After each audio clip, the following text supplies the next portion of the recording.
სახელითა მამისათა და ძისათა და სულისაწმინდისათა. დიდებული დღეა დღეს, მაგრამ სამწუხაროდ ჩვენი არსება ადამიანური ბოლომდე ვერ იტევს, ვერ იგებს რა ვერც იტევს თუ რა დღეა დღეს. თუმცა ეს საერთოდ ყველაფერს ეხება მთელ ქრისტიანობას. ჩვენი დამტევნელობა იმ წყალობისა, რაც სამყაროს შემოქმედმა მოიმოქმედა ჩვენთვის, იმ წყალობის დამტევნელობა, რომელიც მოიღო ჩვენთვის სამყაროს შემოქმედმა, გარკვეული მიზეზების გამო სხვადასხვანაირად აღიქმება ადამიანებისგან. ეს საიდუმლოება რატომ იტევს ზოგი მეტ, ზოგი ნაკლებს, ზოგს მეტი ღვაწლი აქვს, ზოგს ნაკლები. ზოგი ცდილობს, რომ რწმენა, რომელიც დაუმსახურებლად მიიღოს, დააფასოს, მადლიერება ქონდეს და შესაბამისად, რწმენის შესაბამისად იცხოვროს და ყველაფერს, რაც რწმენის საწინააღმდეგოა, სისხლამდე წინააღმდეგეს და ზოგი გულგრილია, ზედაპირულია, ნელთბილია. ჩვენ უნდა გვახსოვდეს, რომ ერთი არას ვიგებთ, მეორე არას ვიტევთ. ეს გარკვეულწილად ნიჭიდან გამომდინარე შეიძლება იყოს, რა ნიჭის ღმერთმა მოგცა, მაგრამ მესამეა, რამდენად ვმოქმედებთ ჩვენი გაგების დამტევნელობის შესაბამისად. და ძალიან ხშირად ჩვენი მოქმედება, ჩვენი ქმედება, ცხოვრების წესი სწორედ აი ამ გაგებას და დამტევნელობას ჩამორჩება, ანუ ჩამორჩება არა იმას, რა დიდებულებაც არის ეს ყველაფერი, ჩვენი სარწმუნოება, რა დიდებულება ჩვენი ეს წყალობა, რომელიც ღმერთმა მოიგო, დღევანდელი დღე თუ გნებავთ, ამას კი არ ჩამორჩებით. ის, რასაც ვიტევთ, რისი ნიჭიც გვაქვს, რისი შესაძლებლობაც გვაქვს, იმასაც ჩამორჩებით ჩვენი ცხოვრების წესი. ზოგადად ის, რაც მოხდა დღეს, აბსოლუტურად შეუძლებელია მისი გაგება, აღქმა. ეს არის აბსოლუტურად შეუძლებელი. აი, ღვთისმშობლის დაუჯდომლეშია ხშირად მithქვავს თქვენთვის. გახსოვთ ხო, ეს გიხაროდნენ და ერთ-ერთი რასაც ვეუბნებით, ფილოსოფოსთა სულელად გამომაჩინებელა. ანუ შეუძლებელი რაღაცა ხდება.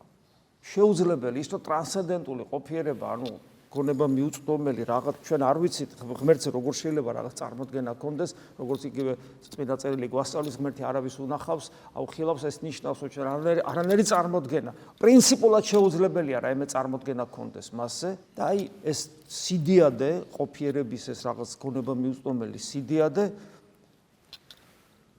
დღევანდელ დღეს სასწაულებრივად, საიდუმლოებრივად შემოდის პატარა ქალწულის წიაღში და ადამიანურ ბუნებას უერთდება. ერთადერთი, რითაც ჩვენ ამას ვიტევთ, ეს არის ის, რომ ღმერთი არის ყოვლის შემძლე. ზოგიერთ რელიგიაში იციან ხოლმე, რომ როგორ შეიძლება ღმერთი ადამიანად მოსულიყო? რატო არ შეიძლება? ჩვენი გონებისათვის არ შეიძლება, რა თქმა უნდა, წარმოუდგენელია. ისე როგორ შეიძლება ღმერთი იყოს ერთი და თან სამპიროვნება? ჩვენი გონებისათვის წარმოუდგენელია, რა თქმა უნდა. როგორ შეიძლება პური და ღვინო იყოს გარეგნულად და არსობრივად იგი იყოს ჭეშმარიტი ხორცი და სისხლი? რა თქმა უნდა, ჩვენი გონებისათვის შეუძლებელია. მაგრამ ჩვენი გონებისათვის ისიც შეუძლებელია, როგორ შეიძლება ჩემნაირი ცოდვილი და უბადრუკი არსება მადლით ღმერთი გახდეს, ღვთისშვილის სტატუსით და მარჯვენით ქრისტესი დაემკვიდროს მარადისობა. ესეც როგორ არის შესაძლებელი? ესეც შეუძლებელია. მაგრამ ჩვენი უმძლავრესი არგუმენტი იცით რა არის? რომ ღმერთი არის ყოვლის შემძლე და აი დღეს ეუბნება ზუსტად გაბრიელი ანგელოზი, რომ არა შეუძლებელ არს წინაშე ღვთისა ყოველი სიტყვა, როცა ქალწულ მარიამი გაუცებულია, რომ მე აღთქმა მაქვს დადებული, ამას ნიშნავს. კი იყო დანიშნული, მაგრამ როგორ შეიძლება მე მყავდეს შვილი? და სწორედ მაშინობა ძალი მაღლისა გფარვიდეს შენ, სულიწმინდა მოვიდეს შენზე და ძალი მაღლისა გფარვიდეს შენ. ყოველი შესაძლებელია ღმერთის მიერ, იმიტომ რომ ის არის ყოვლის შემძლე და ამიტომაც ის რაც მოხდა დღევანდელ დღეს, ეს არის ფილოსოფოსთა სულელად გამომაჩინებელი, ანუ ღვთისმშობელი არის ფილოსოფოსთა სულელად გამომაჩინებელი, შესაბამისად ის რაც მოხდა, გონება მიუწვდომელი მოცემულობა, ამას ვერავინ ვერ ჩაწვდება. და თელის რაც დაეცა ადამიანი და რაც დაიჯერა ადამიანმა სამოთხეში რომ დაიჯერა, რომ ღმერთი იყო ღმერთის გარეშე. ჩვენ ღმერთი უნდა გავხდეთ ღმერთის მიერ და 64-ში დაიჯერა ადამიანმა, რომ ღმერთი უნდა გახდეს ღმერთის გარეშე. და ირას დაიჯერა და დღევანდელ ადამიანს ეს ჯერა და იქიდან მოყოლებული ყველას ჯერა, რომ რაღაცა შეუძლია და მას შეუძლია ჩაწყვდეს ყოველივეს და ყველაფერს. უამრავი სააზროვნო საშუალება ჩდება ხო ამ სამყაროში, იმიტომ რომ სამყარო ღვთისმკვლელობაა, იქნება რელიგიური და ფილოსოფიური სისტემები და რას ეძებენ? ცხოვრების საზრის და ჭეშმარიტებას. რა თქმა უნდა ვერ იპოვეს. და აი უცებ ქალწულმა გააჩინა ჭეშმარიტება, ცხოვრების საზრის, სიცოცხლე. აი გააჩინა და მორჩა. როგორ გააჩინა? აი ესე გააჩინა. იმიტომ რომ ღმერთი არის ყოვლის შემძლე, არა შეუძლებელი არც წინაშე ღვთისა ყოველი სიტყვა. და კიდევ ერთი ძალიან მნიშვნელოვანი. გააჩინა. ყველაფერი შესაძლებელია ღმერთის მიერ. ღმერთი შეუძლებელი იქნს, მაგრამ არა ადამიანის გარეშე. იქნს იმას, რასაც იქნს. ამით ხდება ერთგვარი რეაბილიტაცია ადამიანური ბუნებისა, გახსოვთ. ევა და ევაში მთელი კაცობრიობა. ჩვენ ყველანი ევასგან გამოსულები ვართ. ოდესღაც ყველანი ევა ადამში იყო და ჩვენ ყველანი ევაში ვიყავით. ევა არის ჩვენი პირველ მშობელი ადამთან ერთად. და ევა ამბობს ისეთ რამეს და რაც მას აზიანებს და ჩვენ ყველანი თანამონაწილე ხდებით, იმიტომ რომ ყველანი მასში ვიყავით. გესმით, ჩვენ ყველანი ევაში ვიყავით. აი რა იყო თესლი მიწაში ჩააგდო, იქიდან დიდი ხე ამოვიდეს. ყველა ნაყოფი, რასაც გამოისხავს წლების განმავლობაში, ის რაც თესლშია გენეტიკური კოდი, ის იქნება. არც ერთი ნაყოფი არ იქნება განსხვავებული იმ თესლისგან. ყველა ისეთი იქნება. გესმით, იქიდან გამომდინარე, აი ესე ვართ ჩვენ. და რა გააკეთა მან უარყო ღმერთი და დაემორჩილა ეშმაკს. უარყო ღმერთი და დაემორჩილა ეშმაკს. ამიტომ ჩვენ ყველანი ვიბადებით ღვთის უარმყოფელობის მდგომარეობაში და ეშმაკს დამონებულები. ესე ვთები ვიბადებით. საიდუმლოებრივად სამყაროში შემოდის ახალი დედა, ახალი ევა, ისე როგორც ქრისტე არის ახალი ადამი, ახალი ევა.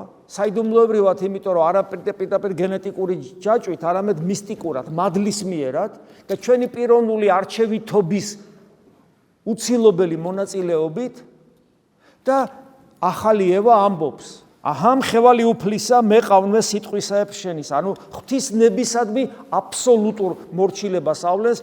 ევა, პირველი ევა, ღვთის ნებისადმი ურჩობას ავლენს.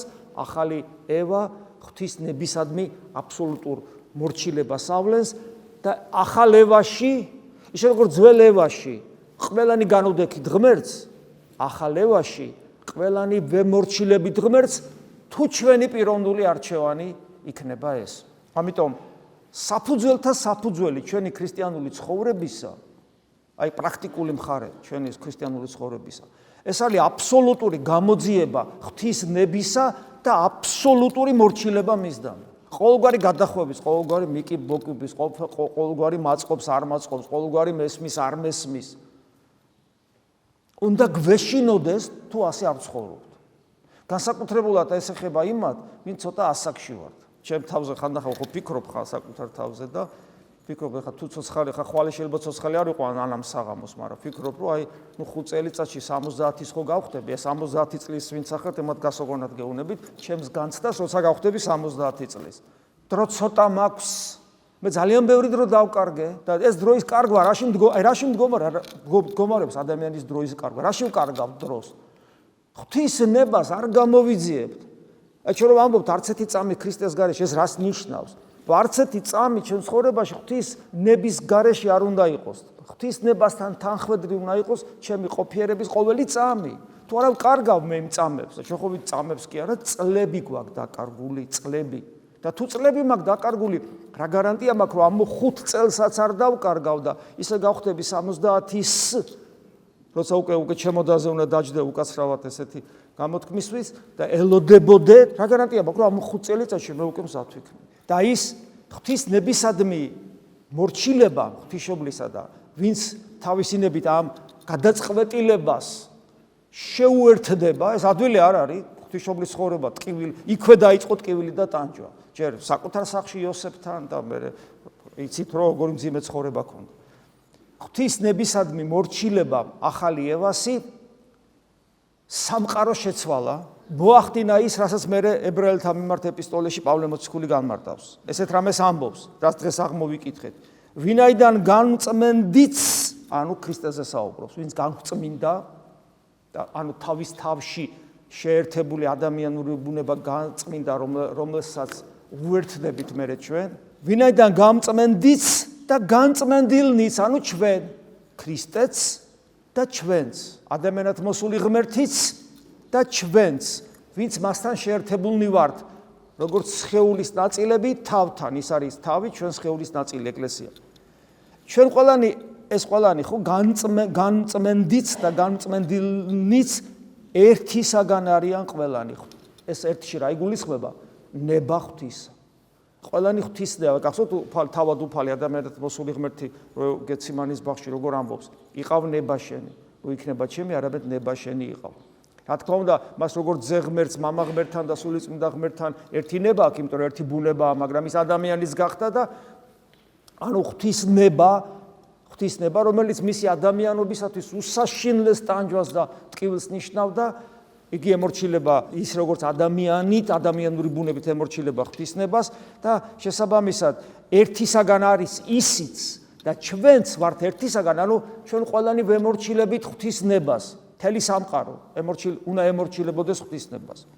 ამიტომაც და ამის გამო რა ხდება? ამიტომაც არ არის ცხვენია რა, ის ღმერთია და ჩვენ ვინა ვართ?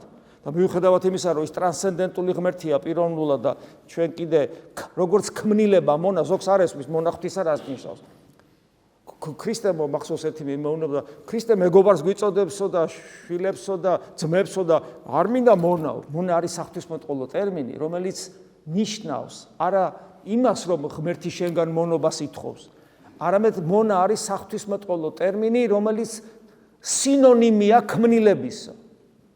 ერთადერთი მხოლოდ ღმერთი არ არის მონა. ყველა მონაა, ანუ ყველა ქმნილება ხარ, ის არის შემოქმედი და მიუხედავად ამისა, მას არ ცხვენია, რომ ისთვის ღირსების შელახვა არ არის, ძმები უწოდოს მათ, ანუ ჩვენ გვიწოდოს ძმები, იმიტომ რომ ღვთისნებაა ესეთი. ღვთისნება არის ესეთი, რომ მოსულიყო ადამიანად და ჩვენთვის ძმა ეწოდებინა ღმერთს. და იგი ამბობსო, ვაუწყებ შენ სახელს ჩემ ძმებს და შუა საკრებულოში გიგალობ შენ. ანუ ქრისტეს სიტყვებია ეს, ძველ აღთქმაში წინასწარმეტყველურად გაჟღერებული და შემდეგ პავლე მოციქული ამას იყენებს. ქრისტე ამბობს, ვაუწყებ, ეუნება მამას. მე ვაუწყებ მამაო შენ სახელს, ანუ და გახსოვთ ცნობილი სიტყვები, რომ უფლისა, რომ მე შენი სახელი გამოუცხადე ამათ. და რა სახელი? მამა. ანუ ჩვენ არ ვიცოდით, რომ ღმერთთან მამაშვილური ურთიერთობის უფლება მოგვეცემოდა. ჩვენ მოგვეცემოდა ხელმწიფება შვილ ღვთისაყოფობისა. და აი ეს სახელი, რომელიც ჩვენს სტატუსს აღამაღლებს უსასრულოდ და უდიდესი პასუხისგებლობით გვტვირთავს, აი ეს სახელი გამოგვიცხადა ძე ღმერთმა. თვითონ ამბობს ამას და ეხლა პავლე მოციქული ესე ამბობს, ვაუწყებ შენ სახელს ჩემ ძმებს გვიწოდებს და შუა საკრებულოში, ანუ ეკლესიაში, საკრებულო ეკლესია გიგალობ შენ. ანუ თავად თვითონ ქრისტეს მოღვაწეობა და მისი თავყოფნა ეკლესიის არის ღმერთის დიდება, მამის დიდება. ან კიდევ მე ვიქნები მისი მოსავი, ანუ მე მაგალითს მოგცემთ თქვენ, ქრისტე ამბობს, რომ მამის მორჩილი ვიქნები, მამის მოიმედე ვიქნები, ხო, როგორც ადამიანი გვესაუბრება და შემდეგ აგზელებს. მე და შვილები, ქრისტე ამბობს, მე და ჩემი შვილები ჩვენა ვართ, რომელიც მომცამე მამან. გახსოვთ როგორ ამბობს, რომ ვერავინ მოვა ჩემთან თუ მამამ არ მოიყვანა. აი ეს დიდებულება ღმერთთან აი ამგვარი ურთიერთობისა ხდება იმიტომ, რომ 2000 წლის წინ პატარა გოგონამ ყველა ადამიანის სახელით, ოღონ ვინც თავისინებით შეუერთდება, აიღო ეს პასუხისგებლობა და თქვა, ამ ხევალი უფლისა, მეყავლმე სიტყვისაებ შენის. და შემდეგ აგზელებს პავლე მოციქული, რომ რაკი შვილები და ჩვენ შვილები ვართ, სისხლისა და ხორცის მოზიარენი არიან, ანუ ჩვენ ხო სისხლი და ხორცი გვაქვს. თავადაც ეზიარა მათ, ანუ თავად ქრისტემაც, როგორც ძე ღვთისა მიიღო ჩვენერი სისხლი და ხორცი. ანუ ჩვენ ერთი სისხლი და ხორცი გვაქვს ადამიანებს, თავადაც მიიღო ჩვენერი სისხლი და ხორცი და როგორც იცით, მისტიკურად უერთდებით მას ეკლესიაში და რასაკეთებს? ჩვენნაირი სისხლი და ხორცი რომ მიიღო, რატო გააკეთა ეს? ჩვენნაირი გახდა, იმიტომ ძმას იმიტომ გვიწოდებს, ძმებს და დებს, რათა სიკვდილით განექარვებინა ის, ვისაც ხელმწიფება აქვს სიკვდილისა.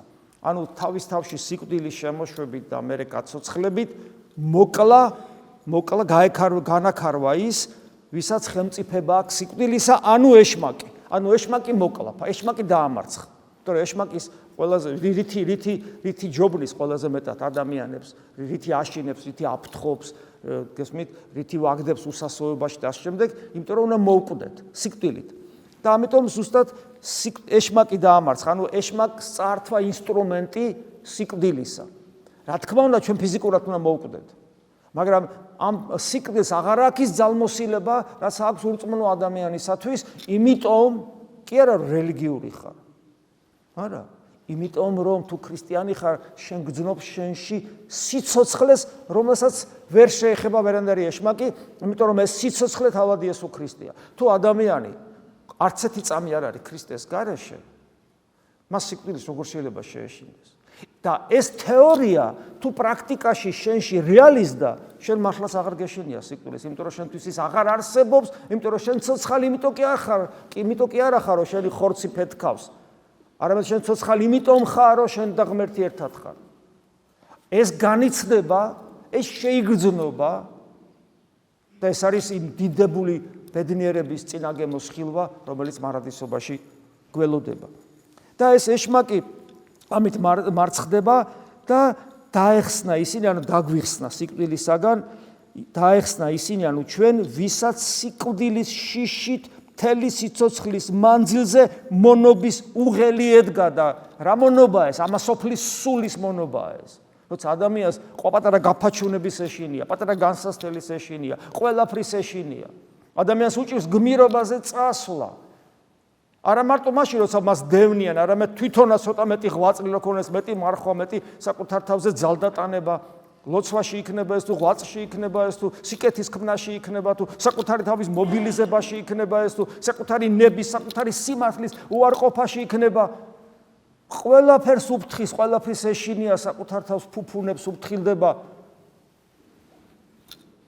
მაგრამ არაფერი არ შველის ადამიანს, გავადრო და მოკვდები. და დარჩები უღმერთო. ამიტომაც ეს რომ მომხდარიყო, ყოველნაირად, გარდაცოდვისა ვიცი ჩვენ, ხო, ანუ ჩვენერი გონება აქვს ქრისტეს, ჩვენერი სული აქვს, ჩვენერი ფსიქიკა აქვს, ყველაფერი ანატომია, სული, ყველაფერი ჩვენერი აქვს ცოდვის გარდა. იმიტომ რომ როგორც პერსონა ის არ არის ადამიანი, არამედ ღვთისა არის.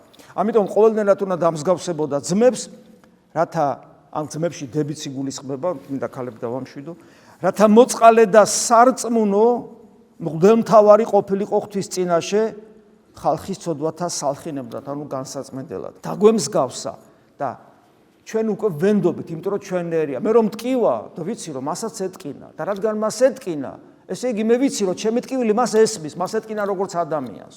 ამიტომ მე ვიცი რომ ის მიგებს მე ჩემს ტკივილებში. მე ვენდობი მას და ის გახდა მღვდელმთავარი. მღვდელმთავარი ვინ არის? მუდმივი მეოხი და მსხვერპლის შემწირავი ჩემს გამოსახსნელად, ჩემი ცოდვების გასაქარვებლად. და ეს მღვდელმოქმედება და მსხვერპლშეწირვა, როგორ გააკეთა ვიცით? თავად შეწირა საკუთარი ადამიანური ბუნება, თავად მოკვდა ჯვარს. ვინაიდან როგორც თვითონ ევნო და გამოიცადა, ასევე განსასწრელში მყოფთა შეწევნაც ძალუც. როგორც წეგან გითხარით, საკუთარი გამოცდილებით იცის ჩვენი ყველას ტკივილი და ამიტომ ჩვენ ზუსტად იცის როგორ გვიმკურნალოს, იმიტომ რომ არაფერი არ არის დაფარული მისთვის, არა მხოლოდ როგორც ღმერთისთვის, არამედ როგორც ადამიანისთვისაც, იმიტომ რომ ყველაფერი საკუთარ თავზე გამოცადა. ამ კონტექსტში, რა თქმა უნდა, კითხვა ჩდება, რომ ეს ყველაფერი როგორ გავითავისოთ და იგივე სახარებიდან, რაც დღეს მათე სახარებიდან ვიკითხეთ, რამდენიმე ნიუანსია, რომელიც რა თქმა უნდა ჩვენ უნდა გვახსოვდეს, ერთ-ერთი არა მარტო ეს უამრავია, მაგრამ აი დღესაც აღმოვიკითხეთ, რამდენიმე ნიუანსია, რაც უნდა გააზრებული გქონდეს, რომ ეს ყველაფერი ჩვენ გავითავისოთ, რომ მართლაც ახალ დედასთან, ანუ ახალ ევასთან, ანუ ყოველ წმინდა ღვთისმშობელთან ერთად ვიყოთ, ესე იგი, აღმომთქმელი აი ამ სიტყვებისა, რომ ღვთისნებას ვემორჩილებით თავიდან ბოლომდე, ესეთ რამეს ამბობს უფალი მათესახარებაში, იღვიძებდით უკვე, რატო ვიღვიძებდით? იმიტომ რომ ღვიძარება სიფხიზლესთან ერთად არის ის სათნოება, რომელიც არ მაძლევს საშუალებას დავივიწყო, რომ ღვთისნების გამომეძიებელი და აღსრულებელი უნდა ვიყო ყოველ წამს. ყოველ წამს ხას უსვავ. გესმით, ყოველ წამს. ეს არ არის ახლა ფიგურალურად არ ვამბობ ამ რაღაც მეტაფორულად. ყოველ წამს ამ სიტყვის ნამდვილი გაგებით. ვიცი ეს ძალიან რთულია, მაგრამ ჩვენ აქეთკენ უნდა ვისწრაფოდეთ და ღმერთი ამას დაინახავს. და ესეთ რამეს ამბობს. იღვიძებდით უკვე იყვენით განმზადებულ რამე თუ არა იცით, რომელსაც ჟამსა უფალი თქვენი მოვიდეს, რომელიც 70 წელი. არა იცით, რომელსაც ჟამსა უფალი თქვენი მოვიდეს და კიდევ უფრო გამოსაფხიზლებელ სიტყვას ამბობს. არა თუ არ იცით მხოლოდ. არამედ რომელსაც ჟამსა არ აღგონებდეთ. შენი შინაგანი ინტუიცია, ლოგიკა კარნახობს, არა, ჯერ არ მოვა უფალი, ჯერ არ გარდაიცვლება. რამე თუ რომელსაც და არც უფალი დაბრუნდება ჯერ. რამე თუ რომელსაც ჟამსა არ აღგონებდეთ ძეკაცისა მოვიდეს. პერსონალურად თითოეულთან და მისი დიდები დაბრუნებაც იგულისხმება. კიდევ ერთი გახსოვთ, შემდგომად მათსა მოვიდეს სხვანიცა იგი ქალწულნი და იტყოდეს, გახსოვთ ქალწულების 5 სულელის და 5 ბრძენი ქალწულის იგავი და სულელი ქალწულები მერე რო აკაკონებენ, უფალო განგვიღეთ ჩვენ, რა შეუბნება? ქალწულები არიან, მორწმუნეები არიან, რელიგიურები არიან, სუფთად მარცხოვრებლები არიან. გარკვეულწილად მოშურნეობაც აქვთ. რაღაცა, მაგრამ ეძინათ, გესმით? ეძინათ და თან ეძინათ ისე, რომ მათ არ ქონდათ ზეთი რა არის. ზეთი ეს არის საქმეში რეალიზებული ღვთის ნებით ცხოვრება. აი ეს არ ქონდათ. თორემ თვითონ ისე ცუდები არ იყვნენ. და აკაკუნებენ, განვიღეთ ჩვენ და რა შეუნება უფალი? თქვამათ, ამინ გეტყვით თქვენ, არა გიცნობ თქვენ, არ გიცნობ. ხშირად გითხოვს, რომ პერსონალური მცნობელობა. პერსონალური ძალიან მნიშვნელოვანია. წმინდა სოფრონ სახაროვი ამბობს, რომ თუ ჩვენ დაგვავიწყდება, რომ ღმერთი პერსონალური ღმერთი გვწამს, ანუ სამი პერსონა, სამპიროვნული ღმერთი გვწამს, თუ ეს დაგვავიწყდება და თუ დაგვავიწყდება, რომ ცხონება ეს არის ღმერთ პიროვნებასთან ურთიერთობა და სხვათა შორის აი მორჩილება, რასაც ქვია, მორჩილება არის იმდენად არა რაღაცა წესსა და კანონის და ტრადიციისა და დისციპლინის წინაშე, არამედ პერსონის წინაშე, მონაზონი თავის მოძღვრის წინაშე ავლენს მორჩილებას. და აი უკვე ეს მორჩილება სიყვარულით ახსავსე უნდა იყოს და ნდობით და ასე შემდეგ. და ასევე ღმერთთან ურთიერთობა პერსონალური თუ არ არის და თუ ეს დავივიწყეთ, წმინდა სოფრონ სახაროვი ამბობს, რომ ჩვენ გვინდა არ გვინდა გადავერთვებით უპიროვნო რელიგიურ ცხოვრებაში, აი ბუდისტებს და რაღაცებს ხებს რო აქვს. როდესაც რაღაცა მედიტაციის მსგავსი მდგომარეობაში გადადიხარ და ეს პერსონალური კავშირი იკარგება და წესებს კი რაღაცებს ასრულებ, რაღაცა განცდები გაქვს, მაგრამ ცოცხალი პიროვნული კავშირი არ აქვს. ეს ძალიან გასაფრთხილებელია, იმიტომ რომ შეიძლება ადამიანი ქრისტიანად იწოდებოდეს და ეს არ ქონდეს, ეს დაკარგოს, თუ ამას დაკარგავს, ის ქრისტიანი აღარ არის. და ამიტომაც ეუბნება უფალი, რომ არ გიცნობთ თქვენ, ეს არის მთავარი პრობლემა. ის კი არა რომ ცუდები ხართ, ცუდები არ ახართ, არ გიცნობთ მე თქვენ. და მე აგძელებს იღვიძებდით უკვე, რამე თუ არ აიცით დღე, იგი და არცა ჟამი, რომელსაც შინაძე კაცისა მოვიდეს, ეს ცნობელობის ამბავში არის ძალიან მნიშვნელოვანი, რაც წეღანაც გითხარით, მე მეშინია გარდაცვალების იმიტომ, რომ შეიძლება ყველაფერს ვაკეთებდე, რაც შემიძლია, მაგრამ პერსონალური კავშირი არ მაქვს ღმერთთან ისეთი, როგორიც საჭიროა რომ მქონდეს.